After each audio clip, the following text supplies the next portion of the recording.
Vous connaissez les autoportraits, exercice incontournable de la peinture depuis plus de 5 siècles. Mais depuis presque aussi longtemps, les peintres, même les plus célèbres, s'amusent aussi à se camoufler, plus ou moins incognito, dans leurs œuvres. Voici quelques-uns des plus étonnants de ces selfies cachés. Il y a d'abord ceux qui se présentent pinceau à la main. Ils ne sont pas au centre de la toile, pas le sujet du tableau, mais ils se mettent en scène et en action. Le plus connu et le plus visible, c'est l'Espagnol Diego Velázquez, dans l'un de ses chefs-d'œuvre, les Ménides. Un peu dans l'ombre, certes, mais le plus grand des personnages. À peu près à la même date, aux Pays-Bas, Johannes Vermeer est lui plus discret. Il se représente de dos dans son art de la peinture. En tout cas, on imagine que c'est lui, à cause de son béret noir notamment, qui apparaît aussi dans ce qui est sans doute son seul autoportrait.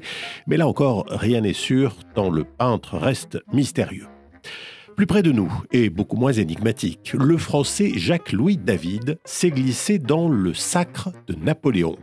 Dans cette œuvre gigantesque, on le reconnaît tout en haut, à la tribune, en train de croquer la scène qu'il peindra plus tard, mais il faut bien chercher.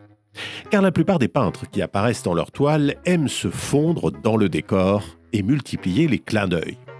Dans l'École d'Athènes, une fresque qu'il a peinte au Palais du Vatican, Raphaël rend hommage au plus grand philosophe et mathématicien de l'Antiquité. L'occasion de camoufler Léonard de Vinci en Platon, Michel-Ange en Héraclite, et Raphaël, eh bien le voici, observant la scène et le spectateur comme depuis les coulisses. C'est exactement dans la même position que l'on retrouve l'un de ses grands prédécesseurs, Sandro Botticelli, dans son adoration des mages. Lui aussi fixe le public, tout comme un autre personnage qui n'est autre que le commanditaire du tableau. Et c'est ainsi que l'on retrouve également plus tard le Gréco dans l'enterrement du comte d'Orgas ou Ingres dans Jeanne d'Arc au sacre de Charles VII. Mais parfois, certains peintres sortent du rôle de simple observateur. Voyez Rembrandt dans l'érection de la croix. L'artiste est un habitué des autoportraits, mais cette fois, il se dépeint lui-même en bourreau du Christ. D'autres, au contraire, préfèrent se cacher dans les reflets. Johann von Eyck est considéré comme le premier peintre à avoir signé un véritable autoportrait. Mais il s'est aussi invité dans son œuvre la plus célèbre, Les époux Arnolfini. Dans ce portrait d'un marchand de Bruges et de son épouse, il faut bien se rapprocher. Allez, encore un peu plus. Voilà, pour apercevoir dans le miroir le couple de dos et deux silhouettes, dont l'une fait un salut qui répond à celui du marchand. Coiffé d'un turban rouge, c'est bien von Eyck qui rentre dans la pièce. Toujours en reflet, mais plus reconnaissable encore, un siècle plus tard, c'est Quentin Metsys, dans Le prêteur et sa femme. Et là encore, la plongée dans le miroir révèle le peintre devant la fenêtre qui éclaire la scène. Mais parfois, les clins d'œil sont plus morbides, et les peintres en fort mauvais état. Michel-Ange est bel et bien présent dans son chef-d'œuvre sur les murs de la chapelle Sixtine. Au cœur du jugement dernier, il s'est glissé dans la peau de Saint-Barthélemy. Une peau bien ratatinée, puisque le martyr est mort écorché vif.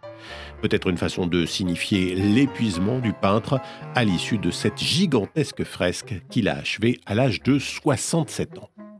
Le Caravage, lui aussi, apparaît dans une de ses toiles bien diminuée. Dans son David avec la tête de Goliath, le peintre n'a pas choisi le rôle du héros, mais celui du géant vaincu, peut-être une sorte de mea culpa, de repentir après le meurtre qu'il a commis. Enfin, voici mes deux préférés. La mieux cachée d'abord, c'est Clara Peters, une des très rares femmes peintres du XVIe siècle. L'artiste flamande est une spécialiste des natures mortes. Et c'est donc dans l'une d'entre elles qu'il faut la chercher. Entre les fromages et les bretzels, la voici reflétée dans le couvercle d'une chope de bière. Le plus drôle, enfin, est l'un des plus anciens, l'Allemand Hans Memling, qui s'est plusieurs fois représenté dans ses tableaux. Caché derrière une colonne, dans le triptyque d'Aune, mais surtout le nez à la fenêtre, dans cette adoration des rois mages, observateurs ou même voyeurs, paparazzi avant l'heure.